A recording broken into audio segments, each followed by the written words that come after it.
The oak door was a masterpiece of domestic deception.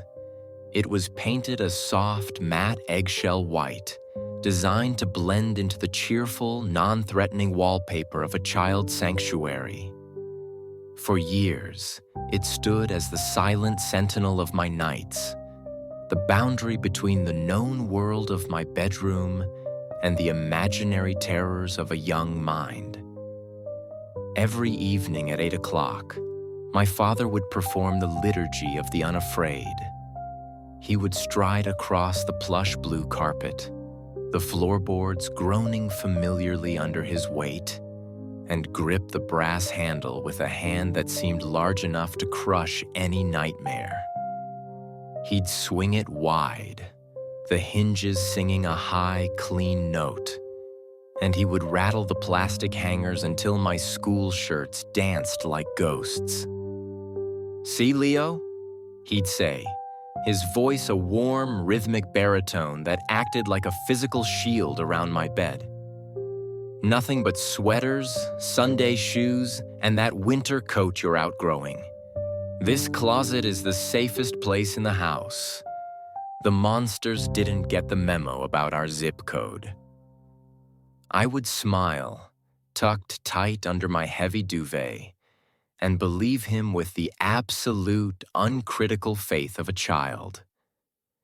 I believed him because fathers are supposed to be the cartographers of reality, drawing the borders between what can hurt you and what is merely a trick of the light. But reality has a way of folding in on itself when the sun retreats, and the maps our parents draw for us are often missing the most dangerous territories. I didn't know then that his reassurance was a prayer, not a fact. I didn't know that even as he spoke, he was looking not at the clothes, but at the shadows between them, searching for the same thing I was. The change happened on a Tuesday in late October. The air in the room didn't just get cold, it became heavy, as if the oxygen had been replaced by pressurized nitrogen.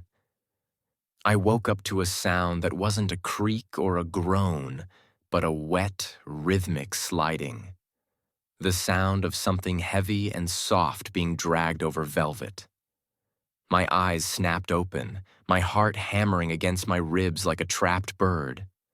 The eggshell white door was ajar, but the darkness spilling out of the gap was darker than the shadows in the corners of my room. It was a physical substance, a black fog that swallowed the pale light of my moon-shaped nightlight. Then came the hand. It didn't look human. It emerged from the gloom like 5 charred branches, impossibly long and segmented. The skin looked like woven smoke, shifting and roiling as if it were composed of 1,000,000 black gnats. It hooked around the edge of the doorframe, the claws sinking into the wood without a sound. I tried to scream, but my throat felt like it had been stitched shut with cold wire. The hand lunged. It didn't grab my arm. It hooked into the collar of my pajamas and yanked with the force of a falling anvil. I wasn't pulled across the floor. I was pulled into the geometry of the closet. The back wall, where my winter coats should have been, simply wasn't there. I fell backward into a vertical throat of howling wind and absolute absence. I tumbled through a void that tasted of copper and old dust, falling for what felt like hours. The sensation of falling is usually a brief spike of adrenaline, but this was a sustained, agonizing stretch of gravity's teeth. When I finally hit the ground, it didn't break my bones. The floor was soft, yielding, and covered in a layer of something that crunched like dried autumn leaves, yet felt like brittle hair. I scrambled to my feet, gasping for air that smelled of ancient attics and stagnant water. This was the realm of many legs. The sky was a low, pulsating ceiling of gray webbing that dripped with a viscous, translucent fluid. The floor was a carpet of discarded exoskeletons, millions of them crackling under my weight. And then the clicking began. It started as a distant rain on a tin roof, then grew into a frantic, rhythmic staccato. From the folds of the giant webs, they descended. Spiders the size of hounds, their bodies covered in coarse, oily hair, their multiple eyes glowing with a dull, internal amber light. I ran. I didn't have a choice. To stand still was to be encased in silk while still screaming. I sprinted across the shifting floor of husks, feeling the sticky brush of webs against my face. My breath came in ragged gasps that tasted of dust. Every time a shadow moved, I leaped, feeling the wind of a snapping mandible graze my calf. These weren't just insects. They were the embodiment of the creeping, crawling fear that makes you pull your feet under the covers. I saw it in the distance. A door. It was a simple wooden door standing upright in the middle of the wasteland, attached to nothing. I dove for it, my fingers catching the cold handle just as a thick, sticky strand of webbing lashed across my shoulder.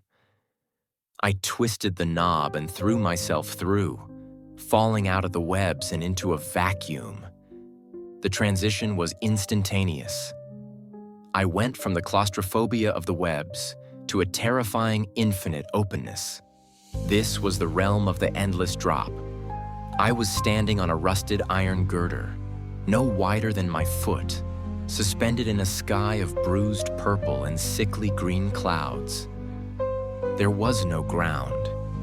There were only other girders, swaying in a gale-force wind that screamed with the voices of 1,000 falling people. I looked down, and the vertigo was a physical blow to my stomach. My vision swam. I felt the urge to just let go, to end the unbearable tension of balance. But looking ahead, miles away across a lattice of swaying metal, was the next door. I began to crawl. I gripped the cold, pitted iron until my fingernails bled. Every gust of wind threatened to peel me off my perch and send me into the abyss. I learned the geometry of terror here. I learned that when the world falls away, your only reality is the 3 inches of metal in front of your face. I crawled until my knees were raw, until my breath was a ragged sob. I watched as other girders fell into the mist below, disappearing without ever hitting a bottom. When I finally reached the door, I didn't even stand. I reached up, turned the handle, and let myself fall into the next nightmare. The third realm was the worst because it was nothing. The realm of total dark. When I passed through the door, I didn't land. I floated in a sensory deprivation tank of cosmic proportions. I couldn't see my hands, couldn't feel the floor, couldn't hear my own heartbeat. Then the whispers started. They weren't external. They were rooted in my own brain. "Your dad knew," the darkness whispered, its voice a perfect mimicry of my own. "He knew the closet wasn't safe. He just wanted you to sleep so he could have a moment of peace. He lied because you were a burden he didn't want to carry." The darkness wasn't just an absence of photons. It was a weight that pressed on my psyche, trying to crush my identity into a pulp of despair. I had to find the exit, but there were no visual cues. I had to move through the void by sheer will. I reached out, swimming through the black ink, screaming for a light that wouldn't come. I realized then that the darkness doesn't just take your sight, it tries to take your hope. I fought the urge to give up, pushing through the thick psychic sludge until my hand struck something hard and familiar. Wood. the grain of a door. I turned the knob with a manic strength, desperate to escape the silence. I expected the light of my bedroom. I expected my father to be standing there, his face etched with worry, ready to pull me into a hug. Instead, I found myself in a hall of mirrors that stretched into an infinite horizon. The floor was polished black marble, reflecting a sky of cold, distant stars. I walked to the nearest mirror, shaking, ready to see my tear-streaked face. I recoiled in horror. The thing in the mirror wasn't a 7-year-old boy named Leo.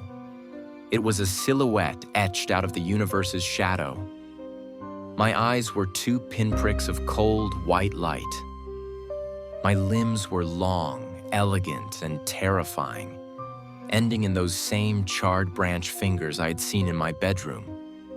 I reached up to touch my face, and the reflection moved in perfect, mocking unison. I wasn't Leo anymore. I was the thing that lived behind the eggshell white door. The realization didn't come with a scream. It came with a cold, hollow clicking in my chest. I remembered the hand that had grabbed me. It hadn't been a stranger. It had been a version of me, reaching back through time and space to initiate the harvest. I looked at my hands, my new hands, and saw the way the smoke curled around my knuckles. I felt stronger than I ever had, but it was a strength born of trauma, a resilience forged in the dark. I looked down the hall and saw the final door. It was the back of a closet door, viewed from the inside. I could hear the muffled, rhythmic sound of a father's footsteps on the carpet. "See, buddy?" The voice came from the other side, distant, muffled, yet heartbreakingly clear. "Nothing but sweaters and shoes. This closet is the safest place in the house." A surge of cold, predatory instinct washed over me, but it was tempered by a grim, heavy sense of duty. I understood now. This wasn't a prison. It was a forge. The realms weren't meant to kill. They were meant to strip away the softness of a child until only the iron of a survivor remained. My father hadn't lied to me. He had just been the previous guardian of the threshold, the one who had survived the fall before me. His ritual wasn't to check for monsters, but to check if the next one was ready to be taken. I felt the weight of the universe's balance shift into my smoky hands. I reached out, my fingers gripping the brass handle from the inside. The boy on the other side was trembling. I could smell his fear. It smelled like ozone and peppermint. He needed to be strong. He needed to see the spiders, the heights, and the dark. He needed to become what I had become so the cycle could continue, protecting the world by hardening those who lived in it. I pulled the door open. The boy's eyes widened, reflecting my own monstrous form. I didn't feel malice. I felt a terrible, divine necessity. I reached out, hooked my long, smoky fingers into his pajama collar, and dragged him into the dark. "I have to disagree, Dad." I whispered into the void as the door clicked shut, the sound echoing through the realms I had just conquered. The closet was never safe. It was the only place that was real. And now, I am the one who keeps the secret. I stood in the silence of the mirrors, watching the smoke of my own body swirl. I was no longer the boy who feared the dark. I was the dark. And somewhere, in another bedroom, another door was beginning to creak open.